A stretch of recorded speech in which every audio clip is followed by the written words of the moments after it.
So it's the end of the semester, and I wanted to share something with you I thought was extremely important for all you CFA candidates out there. This is extremely relevant, especially right now. Your exam is less than 6 weeks away, I believe, 5 weeks away. This is extremely relevant to you, so you're going to want to take 12, 13 minutes out of your time. I'll try to keep it to that, to listen to me on this one.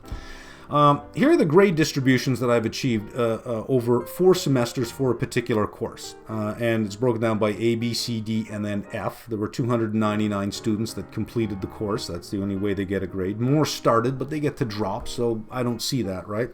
And then I had 18 over the course of 4 semesters who were too sick to write the final. They eventually wrote, and they found their way into, I believe, either the C, the D's, or F's, but rarely or do they achieve much higher, and we'll see why in a minute, why they found their ways into only D's and F's. Anyways, they were too sick, so we'll look at that in a second. If you look at a distribution, a grade distribution, it tends to follow a fairly normal curve, with being skewed to the downside a little bit more than to the upside. And the common interpretation of this, when we look at this at the end of the semester, and when everyone looks at this, we think, well, that reflects the ability, the distribution of the ability of the students. That's what it means, that by going through all of the assignments and the exams, the final grade that they come up with is a fairly good measure of their ability. I don't think anyone would argue with that. That is the common interpretation of what this means. And it's absolutely wrong. It's the wrong interpretation, and when we focus on this chart thinking that that is the interpretation, we do ourselves incredible harm. That's not what this thing means. This means something completely different, and I'm going to show you. So I have the ability to track student effort in terms of how much lectures, how much time they spend on lectures versus how much time they spend on problems, because it's video based, and the system they have to integrate with actually tracks the amount of time they spend doing both of those things and how many days, the actual day that they start doing it. So let's have a look at the A's and the F's just for contrast here. A students, on average, watched 118% of the video lectures. 118% watched them all and then some. And they started 23.1 days before the exam. F students, 54%, less than half of what the A's did.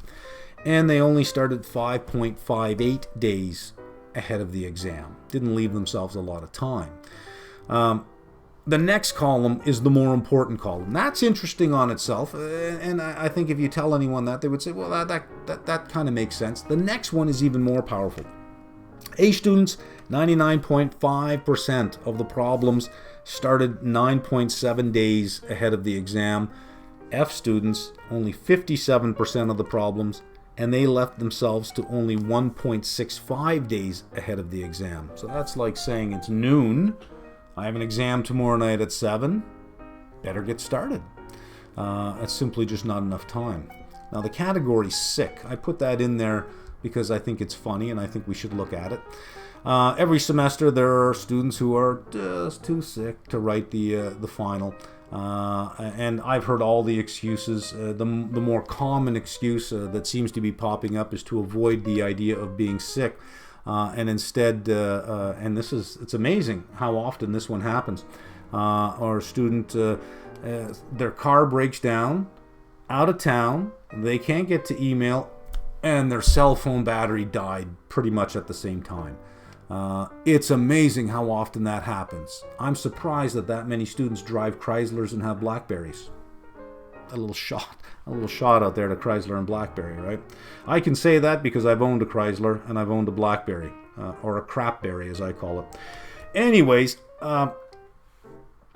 they started their problems, look at the time they spent on lectures. 20.2% of the available time was engaged with. They started 3.52 days before the exam. The problems are even better here. Look at this.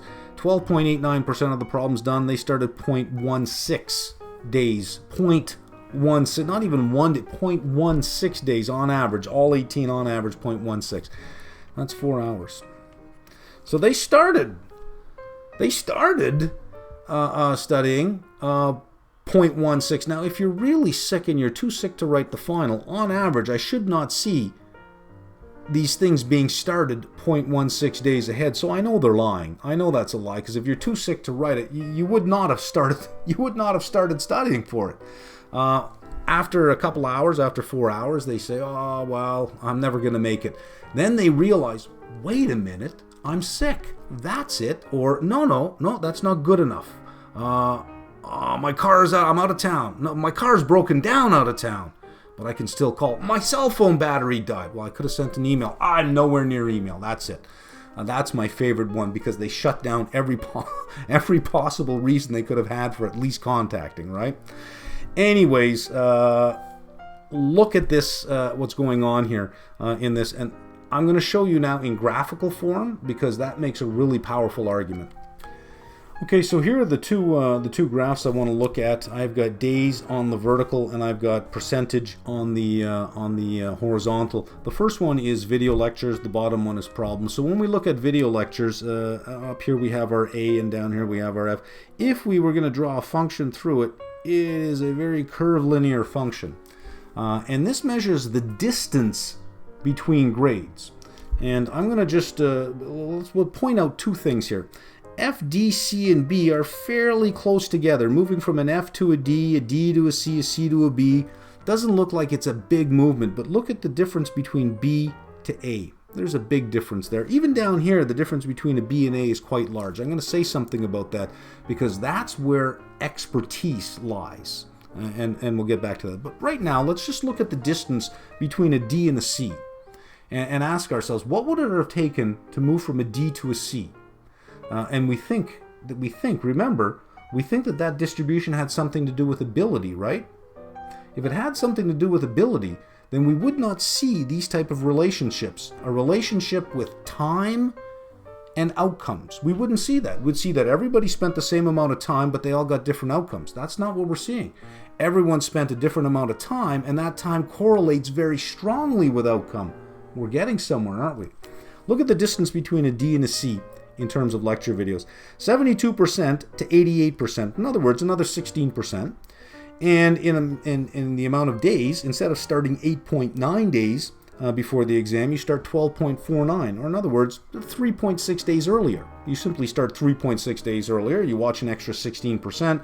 It moves you from a D to a C. That little bit of extra time, which is pretty impressive. But I think we can do better than that. And the bottom one shows you where the more powerful effect is. And I was not expecting the effect to be this powerful. When I saw it, I thought, that is incredible. I always suspected that this were the case. I just didn't expect it to be this powerful. Let's have a look here. Look at this. Look at the clustering of F, D, and C, how close they are. That's saying that you don't need that much more effort to move from an F to a D to a C. And then, of course, you need some effort to go from a C to a B, but look at what happens to get from a B to an A. That really requires the effort, right? But let's look at the distance between D and C. D, 61.43% of the problems to 68.83%. In other words, it's an extra 7.4% of the problems. This is really powerful now.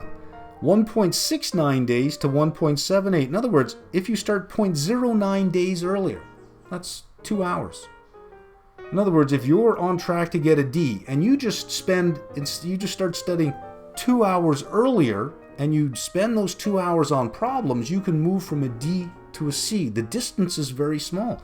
In fact, when it comes to the problems, moving from an F to a D to a C happens very quick without much effort. This is powerful. And then, of course, from the C's up, this is a huge amount of extra time that's required. It's not as smooth as the lecture videos. And I would have expected a different distribution. I didn't expect it to be so tight. Well, what does this mean? I think we can say two very important points on this. So let's have a look at that.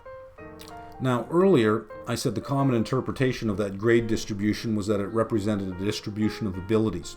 I'm going to tell you, and I said that that's wrong. Look at point number 1.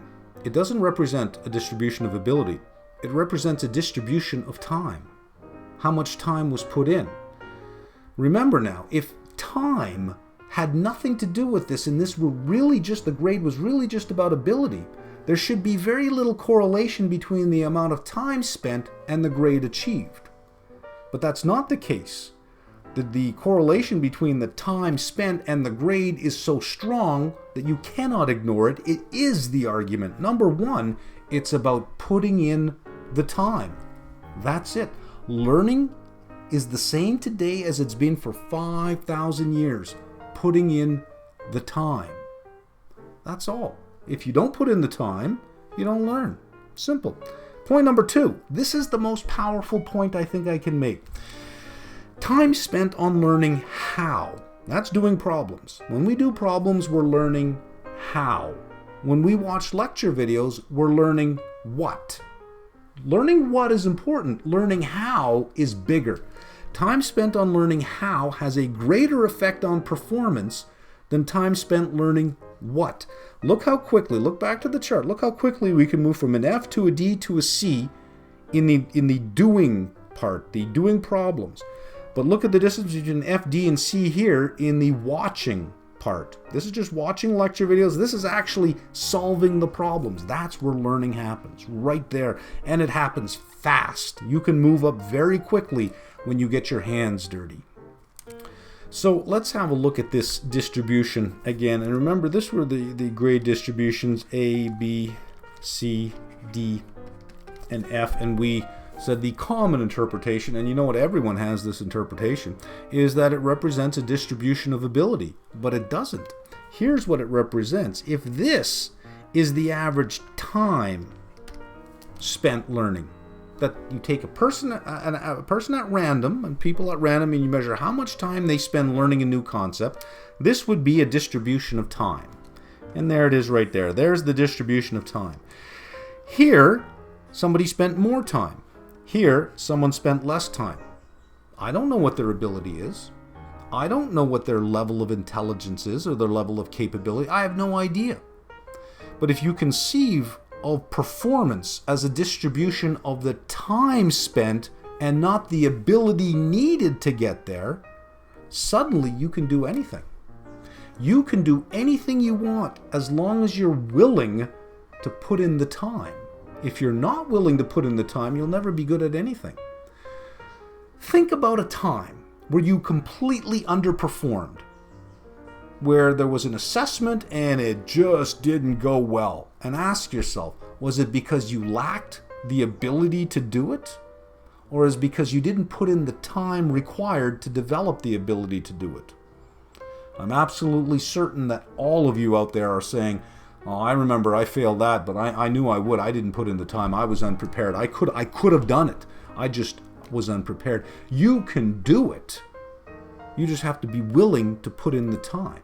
Now, you've got a CFA exam coming up. You're feeling overwhelmed. Things are overpowering you. You need to spend the time learning how, not learning what at this point. You should be doing problems. Throw yourself in those problems, because every hour spent on problems is worth almost 2 to 3 hours spent watching lecture videos. I'm hurting myself here because I have no problems up, just lecture videos. So leave them playing in the background just so that my stats look good. Thank you.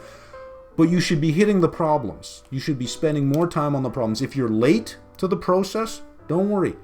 Head to the problems. Start doing problems. If you can't get the problems, refer to a video that covers that learning objective until you can solve the problem, then get back to it. Hit it, hit it, hit it. It's about the time that you're willing to spend doing this. So many people are unwilling to put in the time. Being in the clubs on the weekends is more important. Playing Xbox at night is more important. I know I have work to do. I'll get to it tomorrow. And you put it off and you put it off, and guess what? You may be brilliant.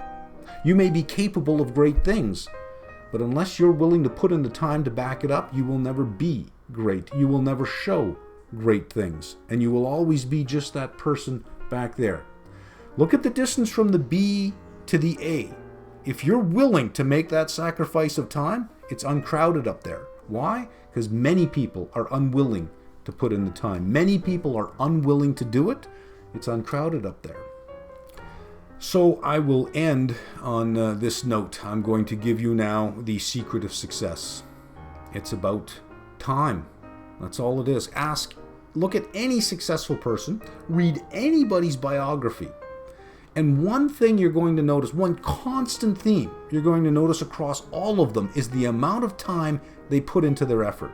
Look at any athlete performing at the peak of their game, which is any professional athlete, NBA, NFL, I was going to say CFL, but sorry, I don't think that counts. Baseball, hockey, it doesn't matter. All they got there, you think maybe, it's natural talent that got them there.